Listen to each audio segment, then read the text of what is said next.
I just picked up this NES clone system off of Amazon for $14. This is the newest NES clone system on the market from Hyperkin, the RetroN 1 AV, and at $14, I can't be mad.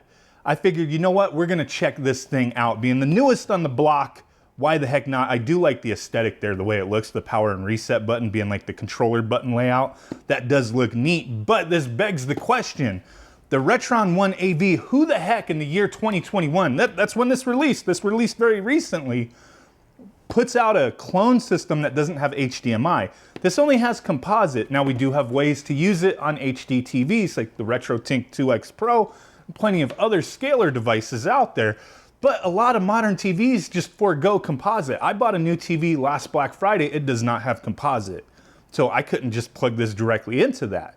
But, you know, it could be an option for some. Some people do still like playing on CRTs, or their TVs still do have that, or they want to use a scaler.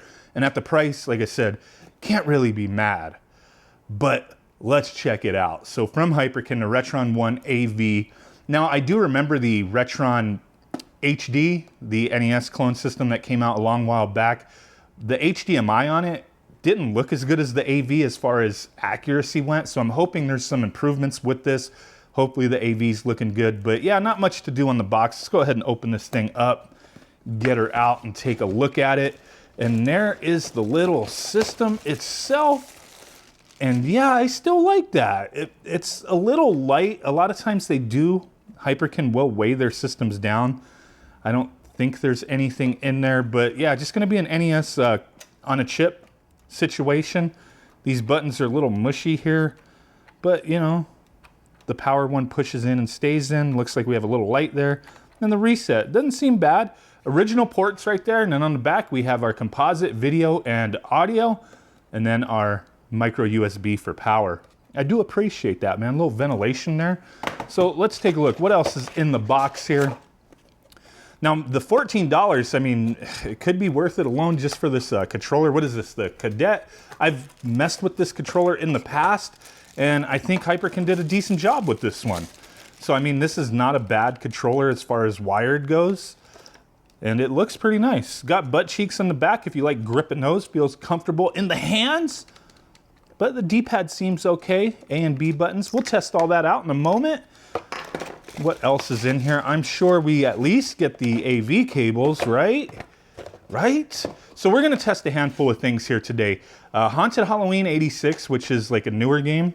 We're gonna test that out, see if that runs on this. The Everdrive N8 Pro, this is the only NES flash cart that's in my possession right now. This one may or may not run on this thing. I wanna find out. I like the Pro version because of save states and all the additional features and mappers that it supports.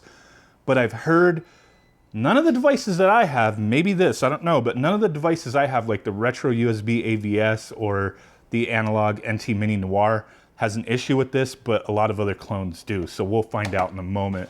And then Super Mario, like that's one of the most immediate giveaways as far as sound goes with the coins and the colors and all that. So I thought that would be a very familiar game. A lot of people will recognize it. And I saw a suggestion the other day, Battletoads. People said that this freezes up on a lot of clone systems. And then of course, Castlevania 3, Dracula's Curse. This one has had issues on clone systems in the past, and hopefully not so much with this one. We'll find out. But okay, in this box, what do we got going on? What kind of cables we got in here? Okay, so nice. We got our documentation. We got our cables. No power brick, but we do get a power cable, and I'm fine with that. Thank you for your purchase. Live well. Okay. Manual, who gives a shit? Just plug the game in and go. Cheap ass AV cable, very thin cabling, but it should be fine. Let's plug that in now. Get that in on the Tink 2X Pro. I do not have a 5X. My apologies, so I cannot test that today. And then where did that other cable go? Was there, oh, I threw it over there, my bad. Boom, so we're gonna plug this into the system and plug it into the back of a portable power supply. I use Anker on my portable batteries. I have a ton of these.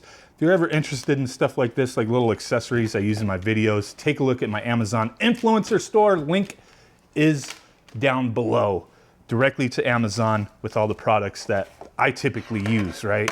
So, okay. Let's get this controller plugged in and see what to do. I believe this is a 5-foot cable, 6 foot maybe. Let me measure it down to my feet. Oh, it's 5 feet. Yeah, it's 5. It's a 5-foot cable. Okay, that's plugged in. Let's just go balls deep. Haunted Halloween 86. Slot feels all right. Very light system, man. Let's zoom the hell up. Okay, we had to set the tink to composite. We do not have an aspect ratio switch on this thing. No, we don't. That is unfortunate, but if your TV supports aspect ratio switching, you can switch it around. So, cool. This game doesn't run on a lot of things that I've tested in the past, so it actually runs here. And that composite, man. All right, we're not gonna stick into that one too long, but cool game, definitely worth checking out. Let's see Dracula's Curse, Castlevania 3. Lovely game.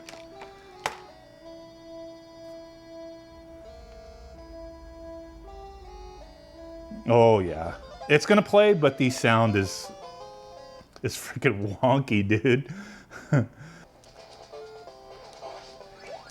Yeah, so this game, even on some clones, it'll play, but then you'll have like weird sound issues and some graphics glitches occasionally. Seems to be the case on this. I mean, we're not gonna sit here and test this for an hour, but if you're looking for a system that's gonna play this accurately, this is not going to be it. It plays it okay, but sound is definitely off.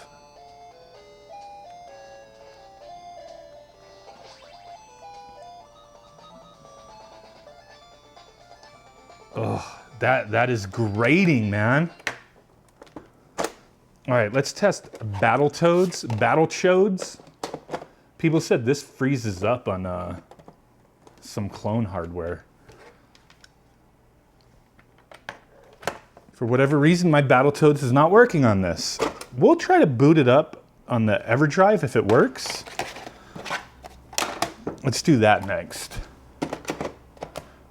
PPU VRAM bug detected. Such bug present only in poorly made console clones. Due to this bug, some advanced mappers cannot work properly. For example, mappers with forced screen mirroring or advanced graphics features MMC5, which is Castlevania. We're gonna have issues. Also, this bug affects N8 menu and safe mode menu.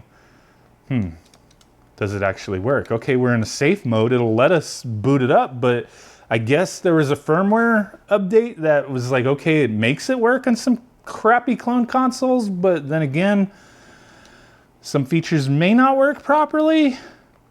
Let's see if we can load up Battletoads.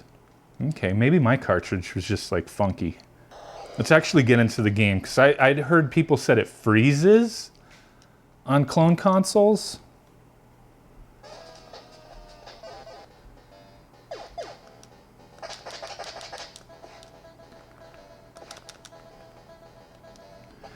And so far, the controller feels fine.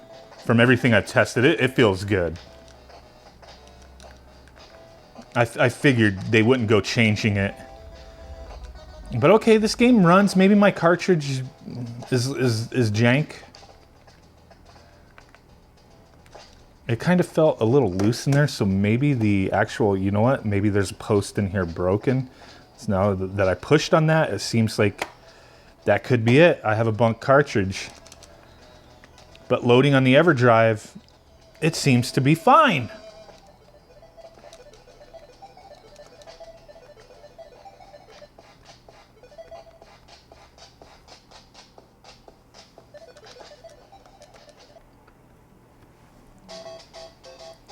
Look at that purple sky. I know there's been debates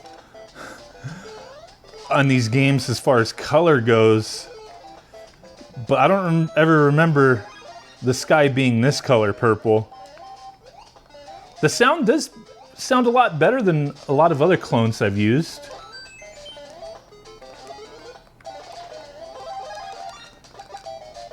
Man, you may want to have to use like some color correction. The sound's still slightly off, but it still sounds better than other systems I've tested.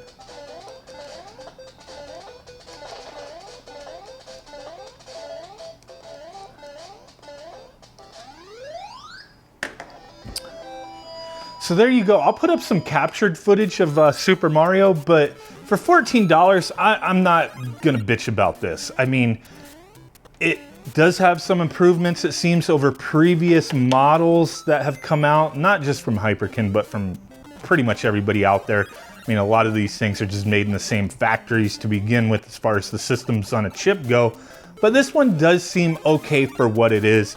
If you're in the market for something that plugs in the AV, and you know, this $20 price range is good for you, screw it. Otherwise, I mean, I would definitely recommend getting a Retro USB AVS. They're $200 FPGA system. If you want something nice that plugs into HDMI. Otherwise, you know, just find a good, solid, clean, original console, or play them on a Raspberry Pi. Mister, it doesn't really matter, but if you're in the market for something that plays cartridges, it's a little difficult to say go run out and buy this thing.